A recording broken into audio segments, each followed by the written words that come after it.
Welcome back on a lovely sunny afternoon to the next episode of The Magician's Nephew. Okay, so I've been hearing about what some of your predictions were, so let's see what happens next. Chapter 14, The Planting of the Tree. Well done, said Aslan in a voice that made the earth shake. Then Diggory knew that all the Narnians had heard those words, and that the story of them would be handed down from father to son in that new world for hundreds of years, and perhaps forever. But he was in no danger of feeling conceited, for he didn't think about it all now that he was face to face with Aslan. This time he found he could look the lion straight in the eye. He had forgotten his troubles and felt absolutely content. Well done, son of Adam, said the lion again. For this fruit you have hungered and thirsted and wept. No hand but yours shall sow the seed of the tree that is to be the protection of Narnia. Throw the apple towards the river bank, where the ground is soft. Diggory did as he was told. Everyone had grown so quiet that you could hear the soft thump where it fell in the mud. It is well thrown, said Aslan. Let us now proceed to the coronation of King Frank of Narnia and Helen, his queen. The children now noticed these two for the first time. They were dressed in strange and beautiful clothes, and from their shoulders rich robes flowed out behind them, to where 4 dwarfs held up the king's train and 4 river nymphs the queen's. Their heads were bare, but Helen had let her hair down, and it made a great improvement in her appearance. But it was neither hair nor clothes that made them look so different from their old selves. Their faces had a new expression, especially the king's. All the sharpness and cunning and quarrelsomeness which he had picked up as a London cabby seemed to have been washed away, and the courage and kindness which he had always had were easier to see. Perhaps it was the air of the young world that had done it, or talking with Aslan, or perhaps both. Upon my word, whispered Fledge to Polly, my old master's been changed nearly as much as I have. Why, he's a real master now. Yes, but don't buzz in my ear like that, said Polly. It tickles so. Now, said Aslan, some of you undo that tangle you have made with those trees, and let us see what we shall find there. Diggory now saw that where 4 trees grew close together, their branches had all been laced together or tied together with switches as to make some sort of a cage. The 2 elephants with their trunks and a few dwarfs with their little axes soon got it all undone. There were 3 things inside. One was a young tree that seemed to be made of gold. The second was a young tree that seemed to be made of silver. But the third was a miserable object in muddy clothes, sitting hunched up between them. Gosh, whispered whispered Diggory. Uncle Andrew. To explain all this, we must go back a bit. The beasts, you remember, had tried planting and watering him. When the watering brought him to his senses, he found himself soaking wet, buried up to his thighs in earth, which was quickly turning into mud, and surrounded by more animals than he had ever dreamed of in his life before. It is perhaps not surprising that he began to scream and howl. This was in a way a good thing, for at last it persuaded everyone, even the warthog, that he was, in fact, alive. So they dug him up again. His trousers were in a shocking state by now. As soon as his legs were free, he tried to bolt, but one swift curl of the elephant's trunk around his waist soon put an end to that. Everyone now thought he must be safely kept somewhere till Aslan had time to come and see him, and to say what should be done about him. So they made a sort of cage or coop all around him. Then they offered him everything they could think of to eat. The donkey collected great piles of thistles and threw them in, but Uncle Andrew didn't seem to care about them. The squirrels bombarded him with volleys of nuts, but he only covered his head in his hands and tried to keep out of the way. Several birds flew to and fro, diligently dropping worms on him. The bear was especially kind. During the afternoon he found a wild bee's nest, and instead of eating it himself, which he would very much have liked to have done, this worthy creature brought it back to Uncle Andrew. But this was, in fact, the worst failure of all. The bear lobbed the whole sticky mass over the top of the enclosure, and unfortunately it hit Uncle Andrew slap in the face. Not all the bees were dead. The bear, who would not at all have minded being hit in the face by a honeycomb himself, could not understand why Uncle Andrew staggered back, slipped, and sat down. Anyway, as the waterfall said, quite a lot of honey has gone into the creature's mouth, and that's bound to have done it some good. They were really getting quite fond of their strange pet and hoped that Aslan would allow them to keep it. The cleverer ones were quite sure by now that at least some of the noises which came out of his mouth had a meaning. They christened him Brandy because he made that noise so often. In the end, however, they had to leave him there for the night. Aslan was busy all that day, instructing the new king and queen and doing other important things, and could not attend to poor old Brandy. What with the nuts, pears, apples and bananas that had been thrown into him, he did fairly well for supper, but it wouldn't be true to say that he had passed an agreeable night.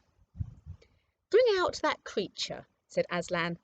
One of the elephants lifted Uncle Andrew in its trunk and laid him at the lion's feet. He was too frightened to move. "Please, Aslan," said Polly, "could you say something to unfrighten him? And then, could you say something to prevent him from ever coming back here again?"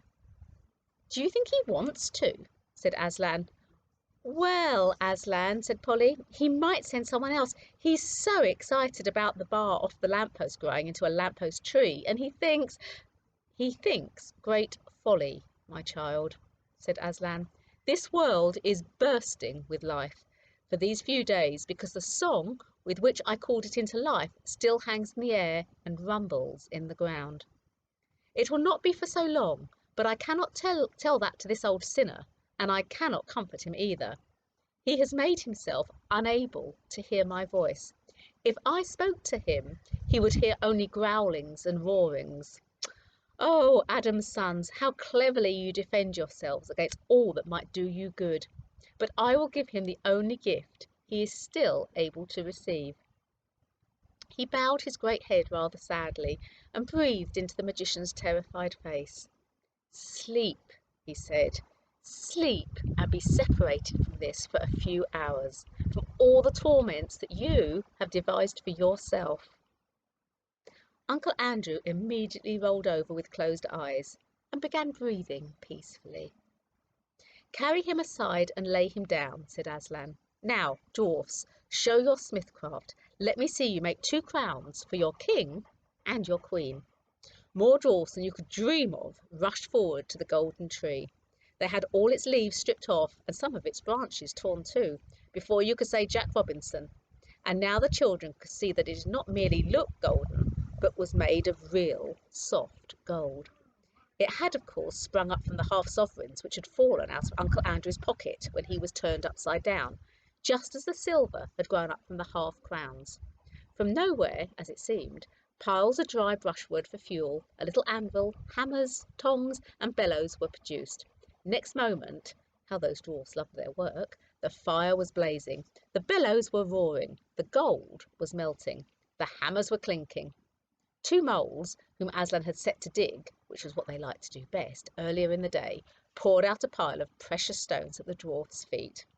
Under the clever fingers of the little smiths, 2 crowns took shape. Not ugly, heavy things like modern European crowns, but light, delicate, beautifully crafted shaped circles that you could really wear and look nicer by wearing. The king's was set with rubies, and the queen's with emeralds. When the crowns had been cooled in the river, Aslan made Frank and Helen kneel before him, and he placed the crowns on their head. Then he said, "Rise up, King and Queen of Narnia, father and mother of many kings that shall be in Narnia, and the Isles and Archenland. Be just and merciful and brave. The blessing is upon you." Then everyone cheered or bayed or neighed or trumpeted or clapped its wings, and the royal pair stood looking solemn and a little shy, but all the nobler for their shyness. And while Diggory was still cheering, he heard the deep voice of Aslan behind him saying, "Look."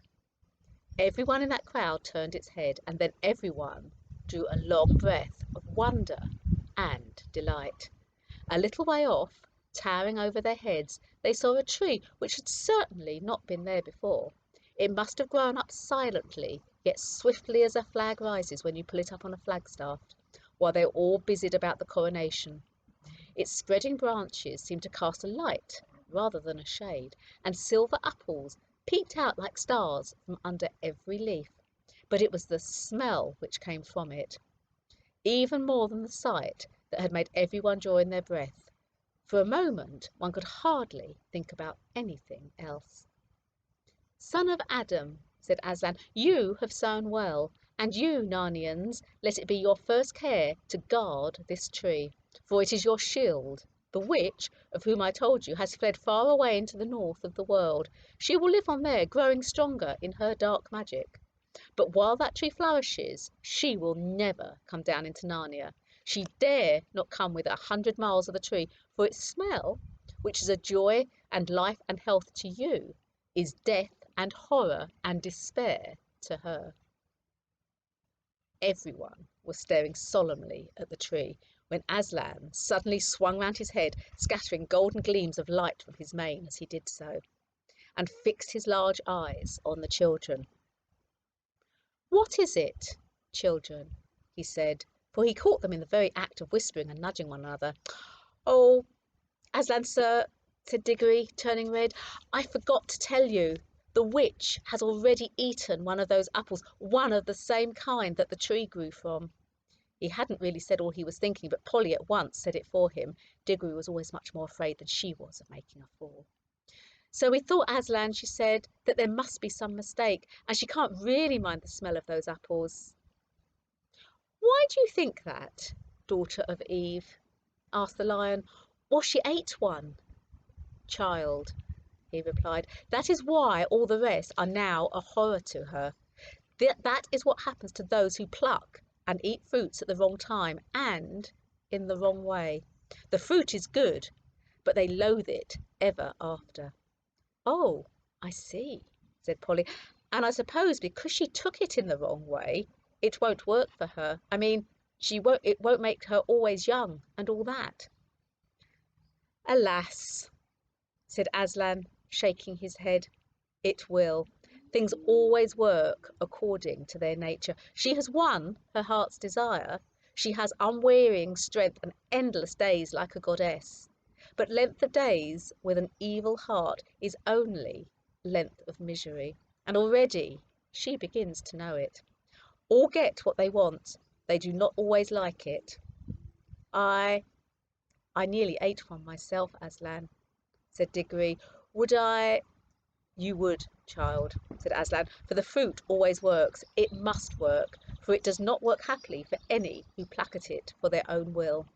If any Narnian, unbidden, had stolen an apple and planted it here to protect Narnia, it would have protected Narnia, but it would have done so by making Narnia into another strong and cruel empire like Charn. Not the kindly land I mean it to be. And the witch tempted you to do another thing, my son, did she not?" "Yes, Aslan. She wanted me to take an apple home to mother." "Understand, then, that it would not have healed her, but not to your joy or hers. The day would have come when both you and she would have looked back and said it would be better to have died in that illness."